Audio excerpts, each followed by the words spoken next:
जा ग बाई तू, डोकं दुखतंय माझं. मग मी चेपून देऊ का? 2 मिनिटात बरं वाटेल. एकदा जा म्हणून सांगितलेलं कळत नाही तुला? तुझी आई सुंदर दिसायची की तिच्या कपाळावरच कुंकू. दादाचं दुसरं लग्न करण्याचा घाट घातला जातोय. काय? ही मीटिंग आपल्या दृष्टीने फार महत्वाची आहे. माझ्या जीवापेक्षा महत्वाची नाही ना. म्हणजे नाशिकला जाताना आमचा ऍक्सिडेंट झाला तर, किंवा चौधरींनी काही घातपात घडवून आणलं तर? मी स्वतः जगाला ओरडून सांगतो की मी ठेवलेल्या बाईचा मुलगा आहे. म्हणजे काय कुजबूज होण्याचा प्रश्नच येत नाही ना.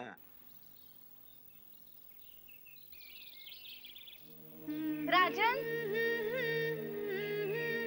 आई बाबा कुठे आहेत? नाही, ते नाही आले माझ्या बरोबर. मागून येतात का? नाही. त्यांनी काय निरोप पाठवलाय का? निरोप कसा पाठवणार? तू जाण्याच्या आधीच नाही का ते गाव सोडून गेले? म्हणजे माघारी कोणीच नाही का आलं? नाही ग, कोणाचा काहीच पत्ता नाही.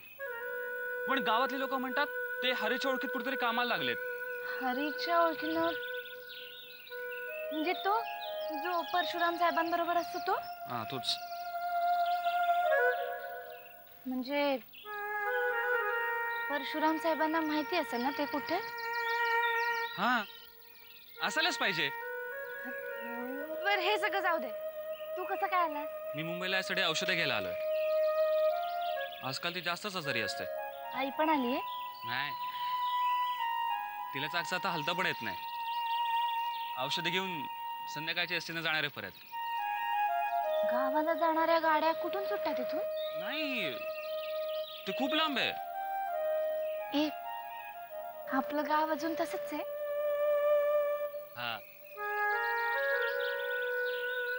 फक्त आता मी घाटावर जात नाही, अमराईत पण जात नाही. टेकडीवर जातोस? नाही, तू, मी, गण्या आपण एकत्र जिथं जायचो ना, तिथं कुठंच जात नाही मी.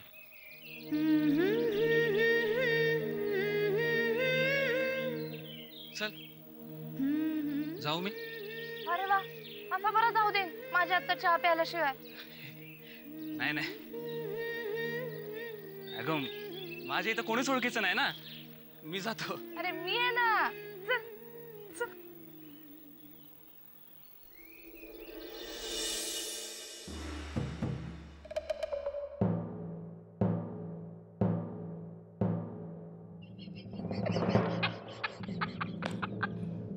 Sorry sorry sorry. आपलं ठरलं होतं ना, तुम्ही 1 मिनिट तरी हसायचं नाही म्हणून. पण ठरलं होतं, पण तू बातमीच अशी सांगतेस, हसल्याशिवाय राहील का? अगं सुमित्रेच्या पोटातलं ते छोटं बाळ आहे ते सुद्धा हसेल या बातमीवर. कुणीही किल्लेदार याच्यावर विश्वास ठेवणार नाही ग. म्हणजे मी जोक सांगते असं म्हणायचंय का तुम्हाला? नाही नाही, जोक नाही, काय म्हणतात त्याला, पाचकळ जोक. PJ PJ. काय सांगतेय, दादा दुसरं लग्न करतोय. अगं पहिल्या लग्नाला कसा बसा तयार झाला होता तो, ते सुद्धा आत्यानी सांगितलं म्हणून. भाऊजींच्या या लग्नाला सुद्धा त्यांनीच फूस लावलीये. अरे बाप रे. हे बाहिल्या, गेल्या वेळेला त्या वनितावरनं तू असंच डोकं फिरवून घेतलं होतंस, आणि आता काय तर हे दादाचं दुसरं लग्न. अहो, त्या वनिताशीच लग्नाचा घाट घातला जातोय. आय मीन जात होता. तुला मी एक सांगू का, ही एवढी सगळी तुझी शक्ती आणि वेळ तू ह्या असल्या गोष्टींवर वाया घालवतेस ना, त्याच्यापेक्षा खरंच काही बरं केलंस ना तर न्यूटन, जेम्स वॅट या सगळ्या लोकांना मागे मागे सोडशील तू. देवा, का असा नवरा माझ्या पदरात घातलास? जा आणि तुमची बासरी वाजत बसा. परमेश्वरा, अरे का अशी बायको माझ्या पदरात, आय मीन शर्टात घातलीस? खरंच मेंदू साफ करण्याचं कुठे वॉशिंग सेंटर असेल ना तर सांग रे बाबा, सांग. मग आता माझ्या काही प्रश्नांची उत्तरं द्या. ठीक आहे, बोला. ती मास्तरीणबाई इथे का आली होती? जत्रेच्या वेळी आपण घरी गेलो तेव्हा आत्याबाई आणि भाऊजी कुठे गेले होते? पेपरात बातमी का आली होती? झालं, सांगतो. पेपरात बातमी का आली होती याविषयी चर्चा झालेली आहे, त्यामुळे आता तो विषय बंद. करेक्ट. ती मास्तरीण आपल्याकडे का आली होती? किल्लेदार होता पण. खूप लोक मदत मागायला येतात, ती त्यासाठीच आली असेल. आणि तिसरा प्रश्न, सांगा ना आता. कारण सगळी चक्र ही त्या रात्रीनंतरच सुरू झाली आहेत. दुसऱ्या लग्नाचा विषय निघालाच कसा? दादा त्या रात्री भवानीमाईकडे गेला असेल. म्हणजे नेहमीच जातो, त्याचा खूप विश्वास आहे तिच्यावर. पण तिथे जाऊन काहीतरी अघोरी तंत्रमंत्र झाले असतील, हे मात्र साफ खोटं आहे. मूळ प्रश्न टाळू नका. दुसऱ्या लग्नाचं काय? हे बघ, लग्नाचा विषय निघालाच असेल तर तो आपल्या अमृताच्या लग्नाचा विषय निघाला असेल. आता लवकरच तिचंही लग्न करायचंय ना. तुमच्याशी बोलण्यात काही अर्थच नाही. झालं. मलाच त्या भवानीमाईशी बोलावं लागणार. जा जा जा, बोल. भेट भेट त्या भवानीमाईला भेट. बघच ती कशी आहे. बघणारच आहे.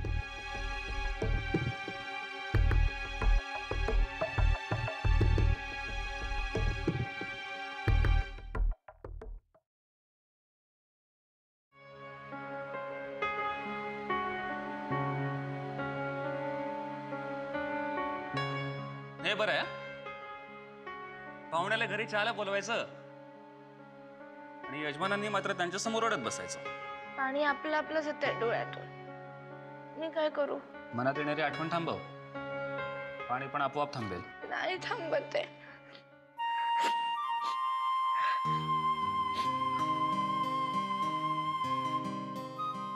अगं जानकी, मला जरा जरी कुणकुण लागली ना तरी पहिल्यांदा मी तुला सांगेन.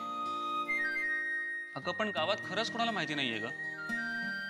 तू म्हटला होता ना हरीला माहिती असेल म्हणून. ते हरीच्या कुठल्या तरी ओळखीच्या माणसाने पाठवलंय, पण कुठे पाठवलंय ते कोणालाच माहिती नसतं. आणि त्यांची ठिकाणं सारखे बदलत असतात ग. परशुराम साहेबांना कसं माहितीये मग? ते बोलले का तुला? नाही नाही, बोलले नाहीत.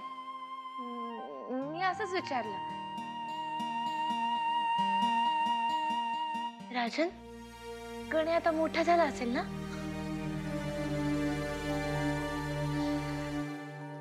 तू काय वेडी आहेस का ग? हा, असा अचानक कुठला माणूस मोठा होईल का? ए, तुला माहिती नाही, माझा गण्यालाही डेंजर आहे. मला शोधण्याच्या नादात होईल पण मोठा. तुझा गाण्यावर किती जीव होता हे अख्ख्या गावाला माहितीये. ए, होत नाही, आहे. बरं बाई, आहे. बर चल, येतो मी. बाकी तू इकडे सुखी आहेस ना? काय मी पण प्रश्न विचारतोय. आता एवढ्या मोठ्या घरात तू सुखातच असणार नाही का?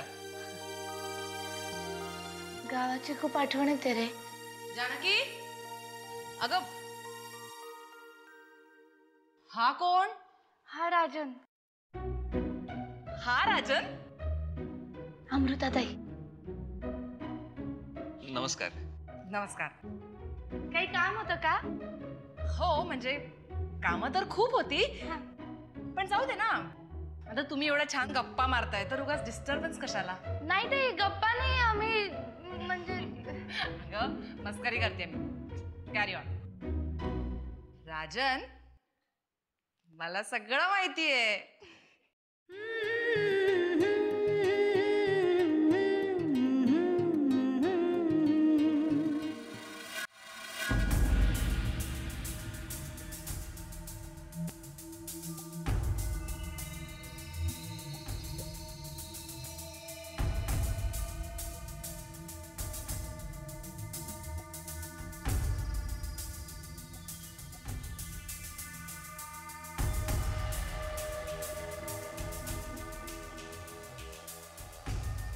अरे खरंच खोलीतून बाहेर सुद्धा पडणार नाही आहेस का तू? ते दूध तसंच, चहा तसाच, पाणी तरी प्यायलास का? नाशिकहून काही फोन? हो, कार्यकर्त्यांनी आदळआपट केली म्हणे. मी स्वतः बोलले चौधरींशी, सांगितलं तो आजारी आहे म्हणून. आणि कोणाचे फोन आले होते? तुला काय करायचंय? तू खाऊ नकोस, पिऊ नकोस. कसा खाऊ पिऊ आत्याबाई, कसा खाऊ पिऊ? हा चहा इथे पडलाय पण ओठाला लावायची हिंमत होत नाही माझी. कोणाच ठाऊक त्यात विष असलं तर? काय बोलतोयस काय तू?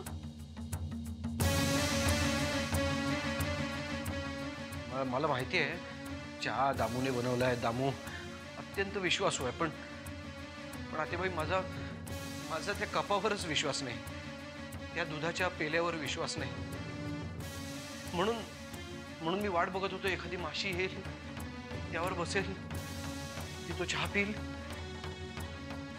पण सकाळपासून एक माशी सुद्धा फिरकली नाही या खोलीत. पशुपक्ष्यांना मृत्यू दिसतो असं म्हणतात. मृत्यूच्या भीतीने तर ती माशी दूर राहिली नसेल.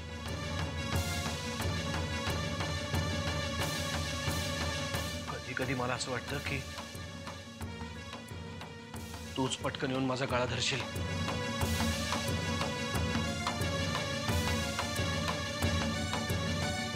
अरे अरे असं कसं झालं रे बाळा? नुसता घरात बाहेर पडलास तर तुला बघितले लोक थरथरायचे.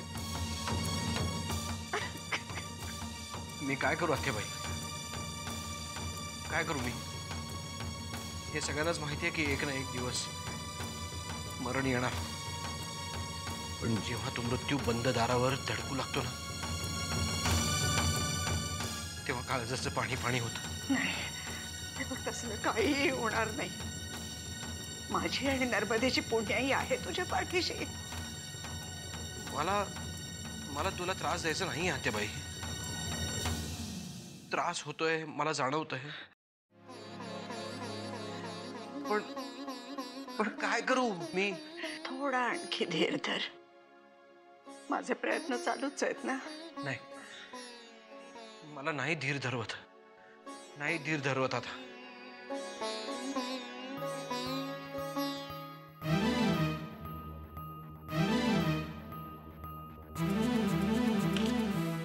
सकाळपासून 10 वेळा कपाळाला लावले, पण मारू नाही शकलो मी स्वतःला. जे कधी घडणार नाही वाटलं होतं ते आज घडलंच. एक काम कर, स्वतः मरण्याआधी मला मारून टाक. तुला नाही आतेबाई, तुला का? या घराचा आधार आहेस तू. हे घे आणि तू मला मुक्त कर. मुक्त कर मला मुक्त कर. मला मुक्त कर आतेबाई, मुक्त कर मला. आतेबाई मुक्त कर मला. मुक्त कर, विचार करू नको आतेबाई. मला मुक्त कर, विचार करू नको आतेबाई. मुक्त कर मला.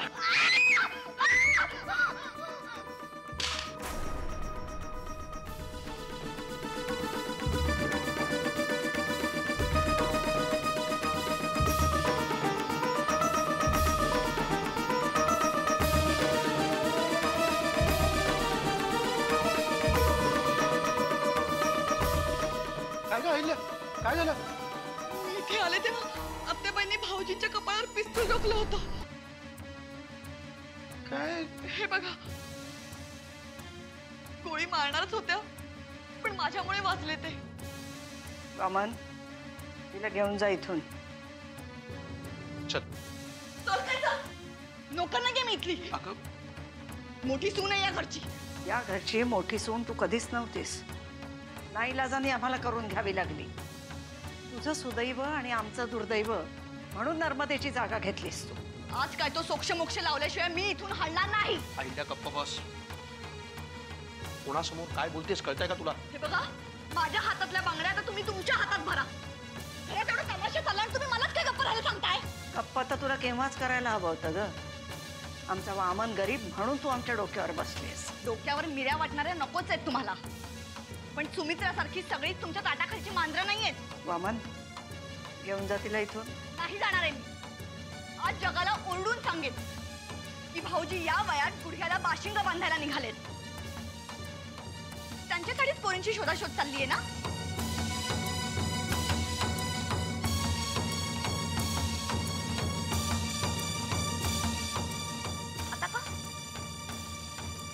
आता गप्प का बसला?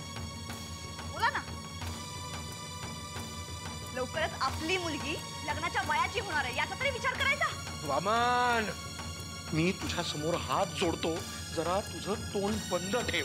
आपल्या आवाजाला हे घाबरतील, पण मी घाबरणार नाहीये. आता तर तू इथून निघून गेली नाहीस तर त्याचे परिणाम फार वाईट होतील. आत्या चल चल. ओ चल काय म्हणता तुम्हाला काही बोलता येत का त्यांना?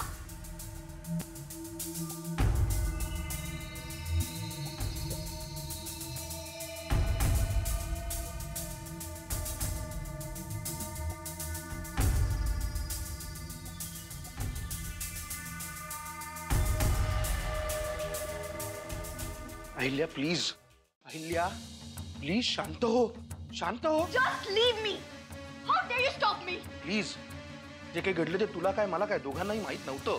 मला सगळं माहित होतं. इतके दिवस तुम्हाला ओरडून सांगते घरात काहीतरी चाललंय, पण नाही, प्रत्येक गोष्ट हसण्यावारी न्यायची. हे बघ, तुला दुखवण्याचा काही माझा हेतू नव्हता. पण माझी बाजू तरी घेतलीत का कधी? अहो ते इतकं भयानक दृश्य होतं पण तुम्ही मला शांत करत होता. अगं कारण तेव्हा आत्या चिडली होती, दादा चिडला होता. तुमच्यात बोलायची हिंमत नसेल ना तर निदान बायकोला तरी बोलू द्या. या घरात कुठेही काहीही वेगळं घडलं तर त्या बाबतीत बोललंच पाहिजे असा ठेका घेतलायस का तू तरी? मी नाही बोलायचं मग कोणी? गंमत म्हणून या चाव्या कमरेला लावलं नाही मी. मोठी सून म्हणून मिरवण्याची हौस नाहीये मला. आणि तसंच असेल तरी ह्या घ्या चाव्या. मला नको हे फुकटचे मान सन्मान. अगं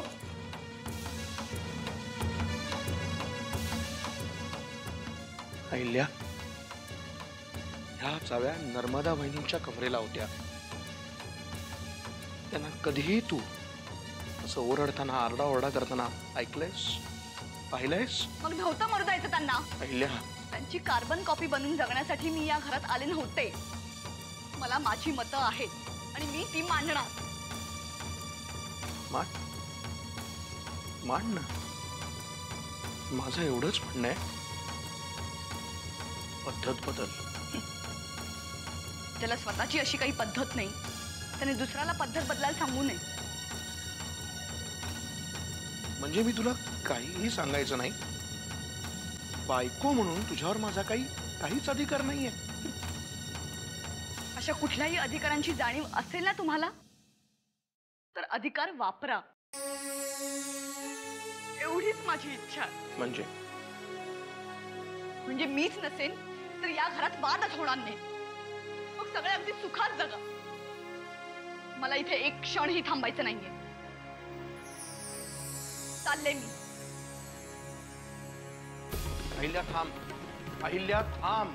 गोळी घातली असतेस तरी बरं झालं असतं. निदान हे ऐकावं तरी लागलं नसतं. आता माझ्यासाठी हे सगळं आणखी कठीण करू नकोस.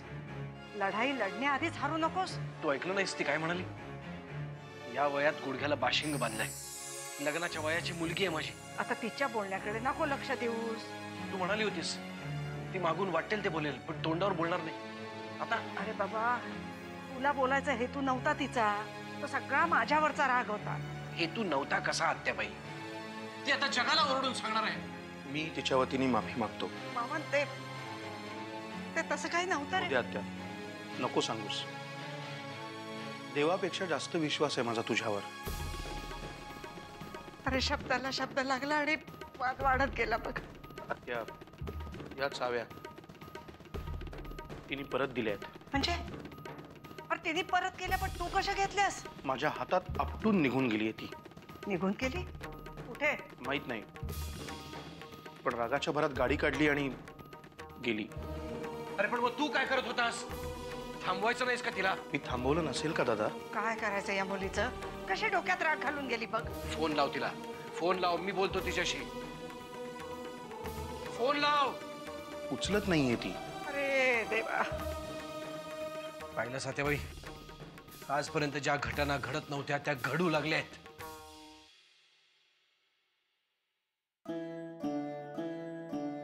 मला माहित नाही हे मी बोलायचं का नाही, पण काही प्रॉब्लेम आहे का? नाही रे बाबा, तू आधी तिला शोध. जा. हो, ह्या चाव्या तुझ्याचकडे ठेव.